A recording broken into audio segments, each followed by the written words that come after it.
I met Stacy, my wife, when I was in the 6th grade. We started officially dating in the 8th grade, and we dated all through high school.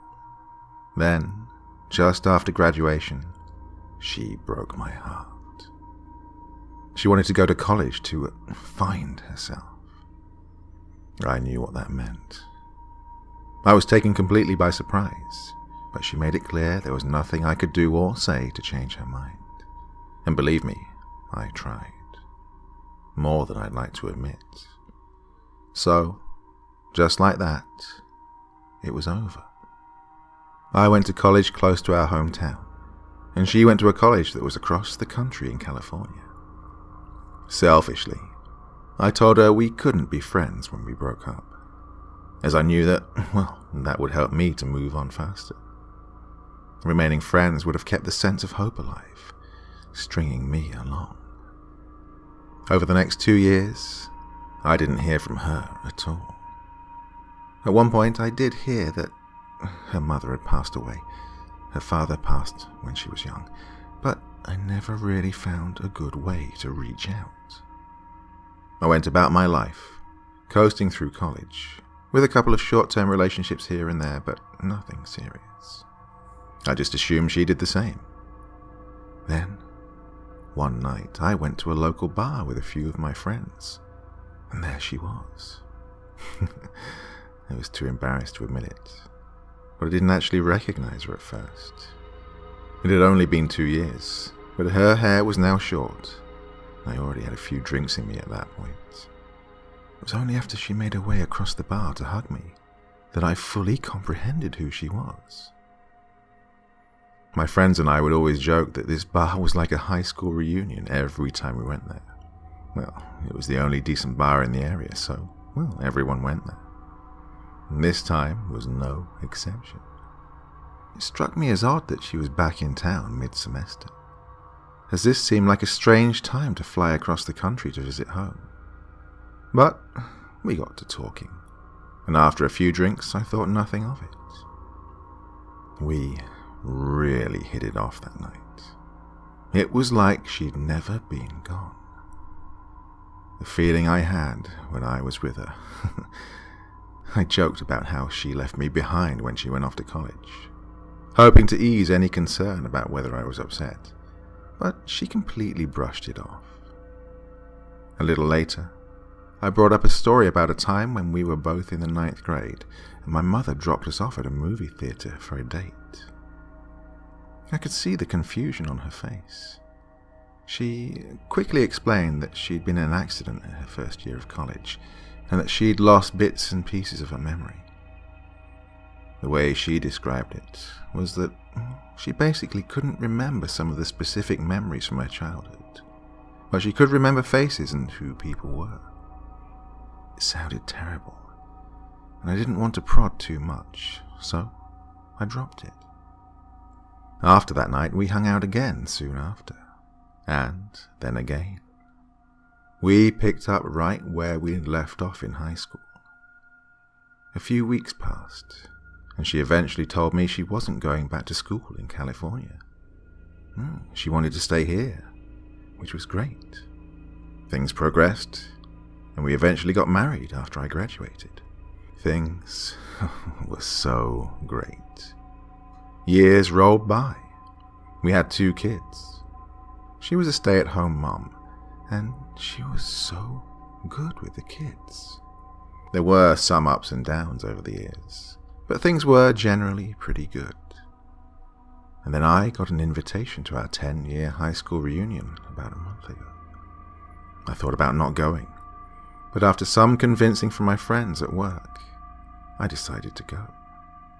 Stacy had also planned to come, but we ended up getting into a ridiculous argument tonight beforehand, so she stayed behind. I don't quite know how to explain what happened tonight at the reunion. I'm still processing it. It seemed like it was going to be pretty tame tonight. There were only about 40 of us that went. But then, somebody tapped me on the shoulder. I turned around, and I immediately felt what I can only describe as dread in the pit of my stomach. I couldn't quite comprehend what I was seeing. She looked so familiar. I knew exactly who she was, but my mind was having a hard time processing it. It was Stacy. The Stacy I dated in high school. The Stacy that dumped me after we'd graduated. She'd looked, well, exactly as I'd expect, just grown up. But she didn't look like my Stacy. This wasn't the Stacy I married. This wasn't the Stacy that was back at home. Oh my God, Steve. I can't believe it's been 10 years. How are you? Tell me about your life. You just kind of fell off the map. What happened? I'm great. I'm married now with 2 kids. How about yourself? Oh, I'm doing well. I fell in love with California during school and decided it was there I was meant to live. This is actually the first time I've been back since my mum passed 9 years ago. There really hasn't been any reason for me to come back since, well, until now. I ended the conversation there and immediately left. I'm now sitting outside my home in my car. The lights are off.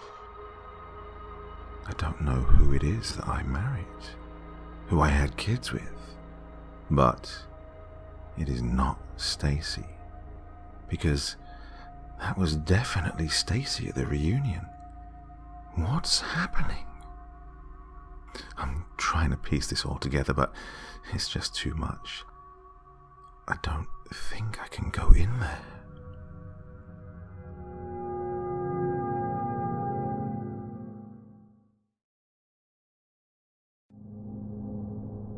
This happened in 2005.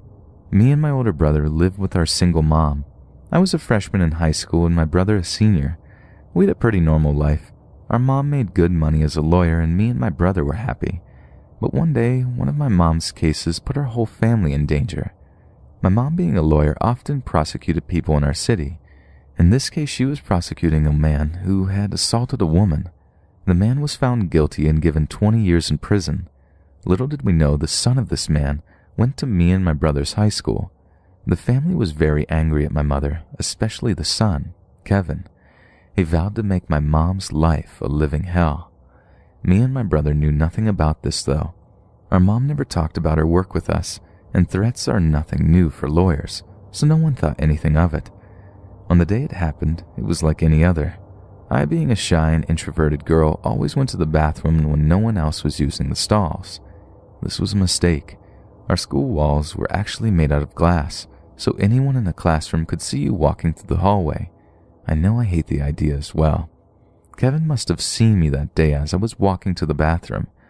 I was playing on my phone in one of the stalls when I heard the door crack open. Usually I'd brush it off as another girl who needed to fix her hair or use the bathroom. But this time something felt off. A feeling of dread and fear welled up in me, and instinctively I pulled my feet up off the ground. They laughed and whispered my last name maliciously, and almost instantly I knew he was a boy, and almost instantly it got worse. He started banging his hands on the stalls, slowly getting closer towards mine. Now absolutely terrified, my mind raced with horrific thoughts of what he would do to me. Blinded with fear, I made a horrible decision to run past him towards the door. I jumped out of the stall and sprinted as fast as I could. This unfortunately didn't work. He cut me off and pushed me into the tile floor. What I looked up to still haunts me to this day. Kevin standing above me, his face covered with a vicious smile. I stood up meekly and took a step back. What do you want? I managed to whimper out, my face now covered in tears. He didn't answer. He just took one intimidating step forward and pulled out a small knife. The next part is a bit of a blur. He said something about not screaming and tried to back me up against the wall. Unfortunately for him, I kicked and screamed and punched, though I don't think it did much. I was a small, scrawny, 105-pound 14-year-old girl, while he was a giant, 17-year-old football player. I don't think I would have gotten away if it wasn't for the fact that we were in a bathroom. Two girls walked in the midst of the chaos, giggling and talking.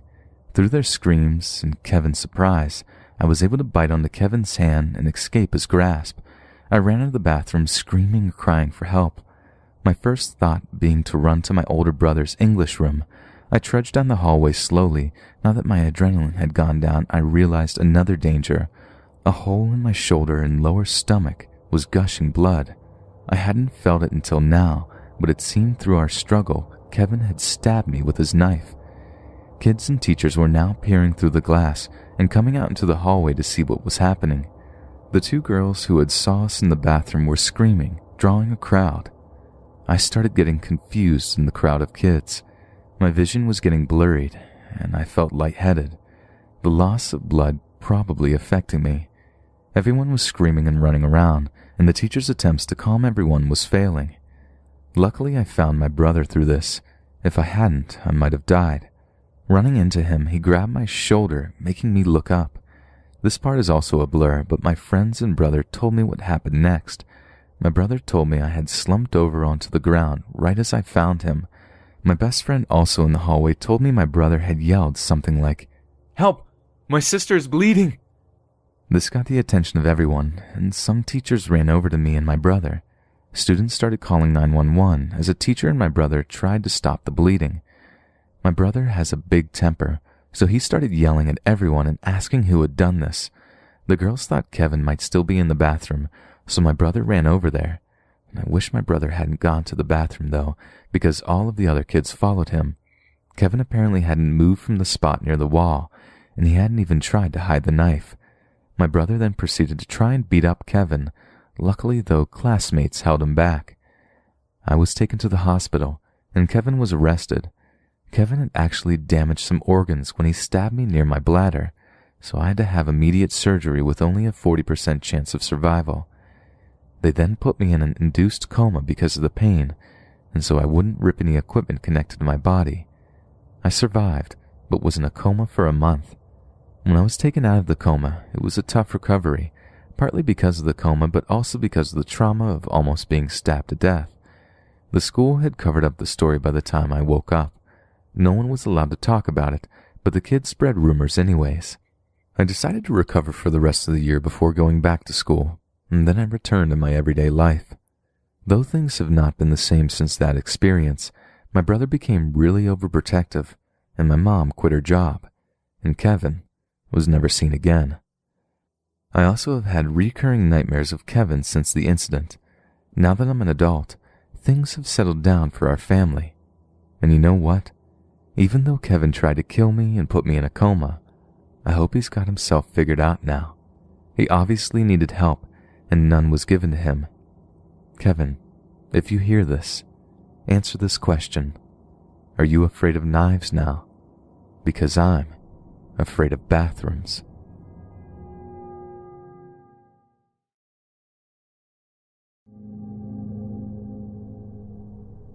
I didn't have a proper girlfriend until I was in 11th grade. I had messed around with a few girls at middle school and high school dances and stuff, swapped numbers with a girl at a buddy's birthday party one time, but I'd never had anything serious. Nothing I was really emotionally invested in until then. Then, just after the start of the 11th grade, a girl transferred to our high school from out of state. She was the cutest girl I'd ever laid eyes on in my entire life. I mean, she honestly still might be. Her name was Noor. She was born in Malaysia, but moved here to Greater Boston when she was like 5 years old. She had these big, dark brown eyes. I mean, so dark they looked almost black, that darted around whatever room she was in, just shyly observing all that passed. Her hair was so thick, too, like, I don't know if this is all Asian girls, but there just seemed to be so much more of it growing on her head than other girls. I can still remember how it used to sit on her shoulders, almost impossible to tame, no matter how hard she tried to do so. It had this weird kind of bounce and curl to it, too. Like most Chinese, Japanese, or Korean girls tend to have this super straight hair, you guys know what I mean, but Nora's was like wavy almost. God, it was so gorgeous. Her nose was super wide and flat, and she always mentioned how she didn't like it, but I just thought it was cute. But then her lips, my God, They were so plump and pink, like this gorgeous contrast between her golden brown skin and these soft rose-pink peaches. Other guys in our grade used to make fun of her acne, and she did have a lot of scars from it along her cheeks, but I didn't care. I thought they were beautiful. She was imperfect, but still, I think I was smitten with her from the get-go. She was also a super nice girl, too. Humble, smart, funny, the works. So it didn't take her long at all to find a little friend group that she could integrate herself into. And to top it all off, she was on the track team, too. Usually a person is either super athletic or super bookish, but Nora managed to be both all at once. I'll just never ever forget the moment one of her track friends came over to me by the lockers and asked if I was seeing anyone. She was cute, sure, but not exactly my type. All I wanted was Nora, but I had absolutely no idea how to approach her. Then, to my absolute shock, before I could even answer, the girl made it clear it wasn't her that was interested. It was the new girl, the Malaysian girl, the one on the track team with her. She asked if I knew who she was talking about, and I tried to keep my cool, but the look on my face just totally gave it away. The girl just giggled, nodded, and walked away smiling. She was happy, but me, I can't quite describe how I was feeling, although that's not going to stop me from trying.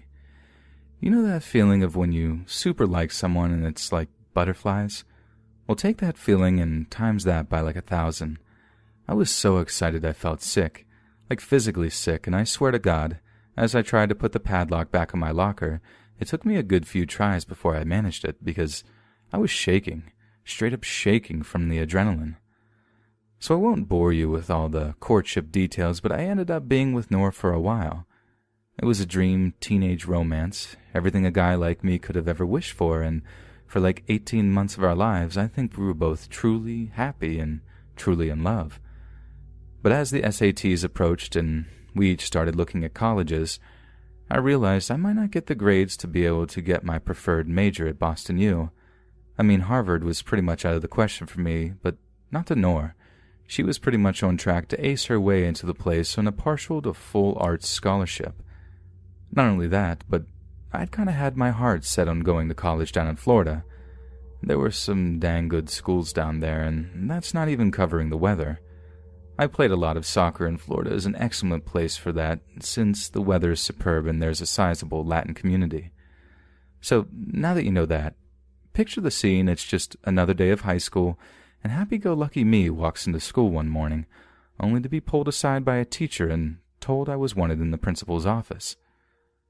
Whatever for, I couldn't possibly imagine, but I knew I hadn't done anything wrong, so I wasn't worried.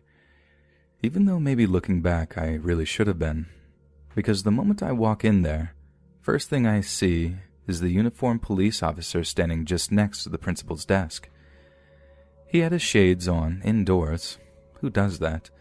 But even without seeing the guy's eyes, I knew he was staring daggers at me. The principal asked me to take a seat, in the most Chris Hansen type I know you're guilty way ever. So I do.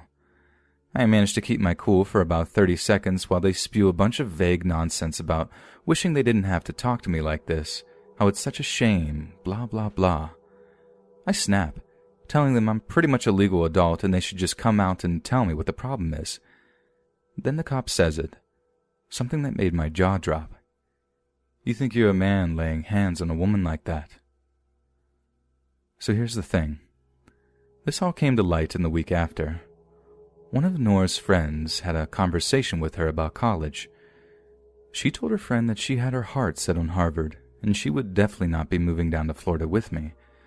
She then apparently burst into tears and said something along the lines of, "Sam is going to be disappointed with me. I'm scared to tell him." The friend then somehow interprets this as a confession that I was hitting her in private, and within about 24 hours, the entire school seemed to think that I was some kind of woman beater. You should have seen the looks I got around school that day. There were guys with full-blown yellow fever that straight up wanted to kill me. I remember walking through the school parking lot towards my car at the end of the day, and as I walked past this one kid's car, he started revving the engine really loud, then let his car lurch forward before throwing on the brakes, as if to say, I could have, but I didn't. We ended up breaking up before moving away, and it was the worst thing ever. My heart was completely broken, but that wasn't even really the worst part. Some people in our little North Shore town just didn't seem to believe that I was innocent, and honestly, I don't think I'd have survived the year if I didn't move down to Florida for college. I know that's not your typical ghost spooky skeleton horror story, but that stuff just isn't scary compared to an accusation like that, and all the fear and loathing that results from it.